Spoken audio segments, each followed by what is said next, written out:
Hello, it's Gary from Gari Talks. I wanted to talk about ghosting today.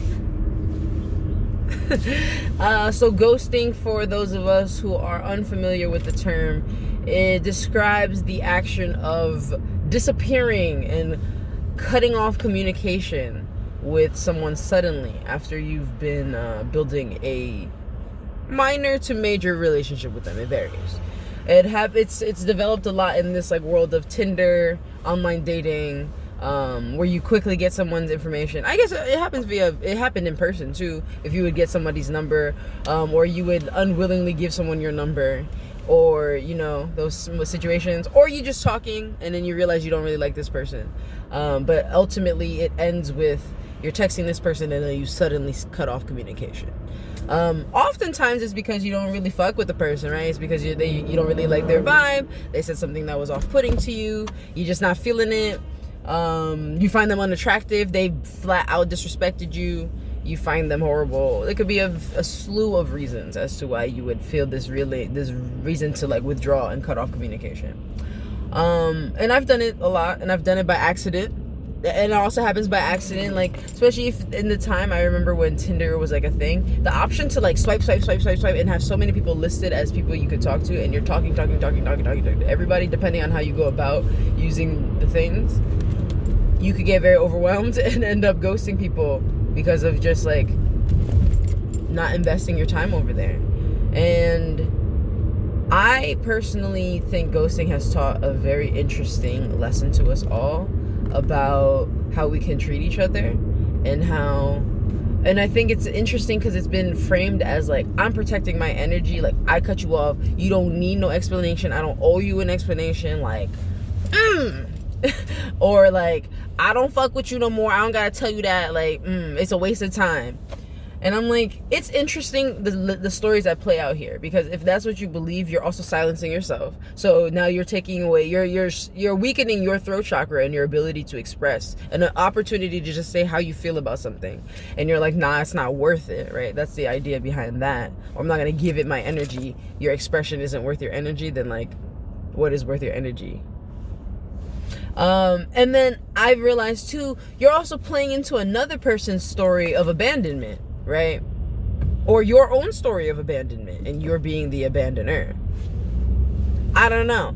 I just had all these thoughts because recently I was honestly, I'm not going to participate in people's abandonment stories anymore. I'm not going to participate in the stories that you are playing out for yourself.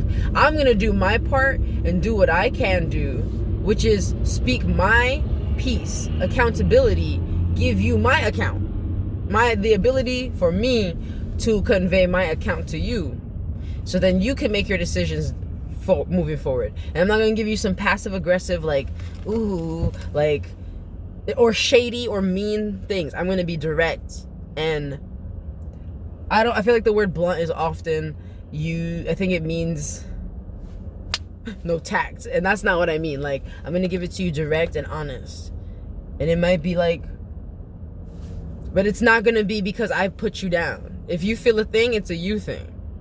Because I realize I have a wonderful way with words, right? So there are times when I'm in the flow, and when I'm feeling love and I'm being non-judgmental when I offer something, and it's oh shit, okay. And other times where it's you just snatch me in a way that I did not like. Because sometimes it's nice to get snatched up. Oh, okay, I hear you. And other times it's excuse you. So here's an example of what I've mean recently with the ghosting and not participating in people's stories and being frank about if I don't want to talk to you anymore.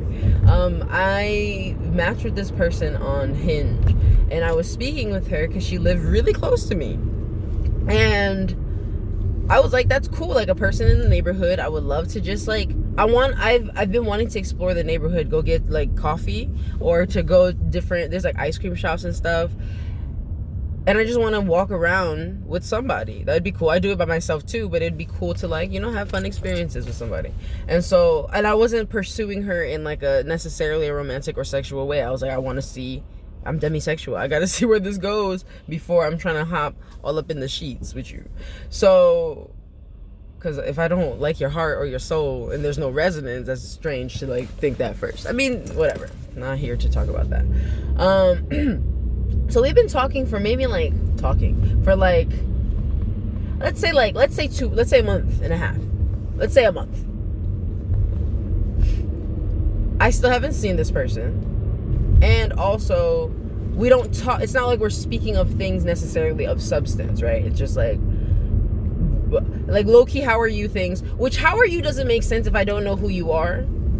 How is funny if you rearrange it's who. But like, after you ask me who I am and I know who you are, then I can ask how you are, I think. And it's not necessarily like I need to know what you're all about. But like, I literally don't know anything about you because you haven't conveyed anything about you. But every time I ask you about how you are, you're telling me who you are, obviously, in how you're talking about how you feel and how you're recognizing situations and stuff. And this person, I don't know, I had felt this was a person that I just don't really resonate with because she seemed very self-critical, and like, oh, like, it makes me feel like you seem so happy, like it makes me feel like all I do is complain. And I'm like, yo, you do what you do, right? You do what you do. However you want to talk about it, however you feel about it, that's, you know, at some point she had said something about, you know, I don't want to sound like a pessimist, but yeah. So what are you saying right now? I feel like statements like that have always been very interesting for my brain. Like, I don't want to sound like a pessimist. Okay, you conveyed the don't want, but you feel that you do, and then, but yeah. So I don't know. It was very, you know, and I was like, you sound like what you sound like. But in this, I recently asked her about her dreams. She just like, what is it, something that you want to do, you know? Tell me about your dreams. She recently lost her job, I believe. So she was feeling a little raw about that. And I was like, okay, like, let's just have this fun moment and just talk about this. Because also, this is not me. I can't solve your problems. So the fact that me asking you about your dreams is like tied to a problem solving thing is interesting, because I'm just asking literally about your dreams. Like, tomorrow, if you had you're telling me you have financial issues, right? So imagine if tomorrow you didn't. I just want to know, because there's nothing I could do to help you really but to talk about it. If you don't want to talk about it, then let's say we don't want to talk about it. So then why are we talking then? Then why are we talking? And so she was like, yeah, but you know, dreams are so much easier said than done. I was like, all right, so say them. Just very resistant, don't want to tell me. I was like, okay, so if maybe it's a trust thing, right? If you feel that you can't trust me to tell me about your dreams, but you're not even telling me that, or you're saying like, I don't know what they are. I know what they are, and I'm just currently in a situation of feeling like I don't know how to attain them. Whatever. This is not me saying that this is what she should have said. This is me saying that because I recognize that she didn't say things that were more communicative, just of anything besides like, nah. But I don't want to be a pessimist though. I get what you're saying, but like, nah, I don't want to be a pessimist though.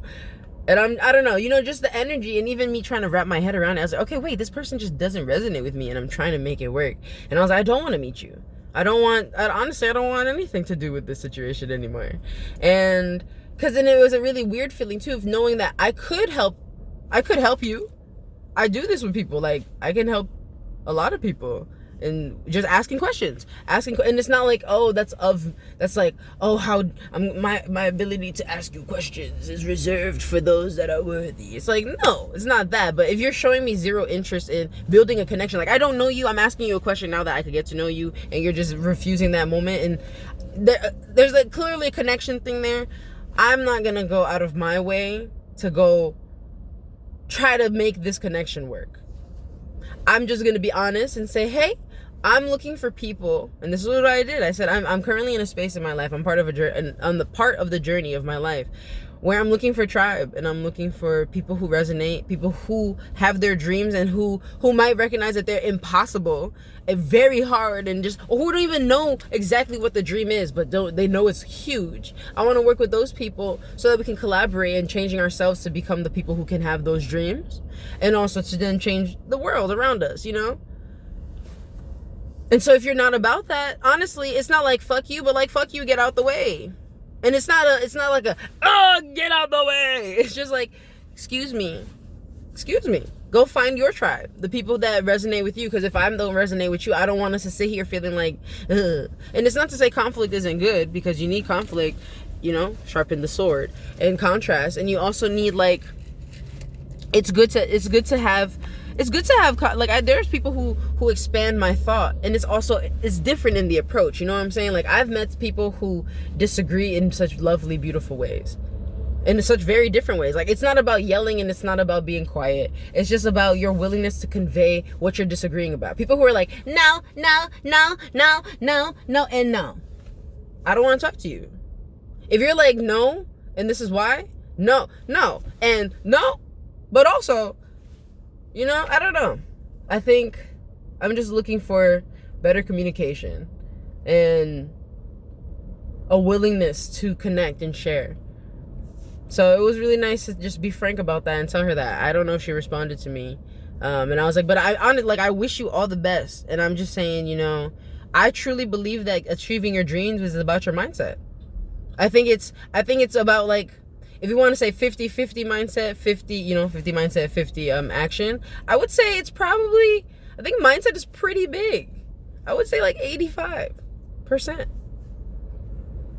Because you got to believe that you can do it to do anything. And we take that part for granted, because you think, oh, I could do anything. But then you think you can do anything, but get your ass on a skateboard. And I want to see you do it. Get your ass on some rollerblades. Get your ass inside a plane, jumping down, Everybody got different things. Get your ass in front of a cockroach. A big ass cockroach. And for some people, those things are huge, and for some people, it's nothing. Get your ass in front of a stage, talking to 10 million people. What you about to do? So, anyway, I gotta go. I'm late for work. Just had to share this, and I hope everyone has a wonderful day. Communicate your needs, y'all.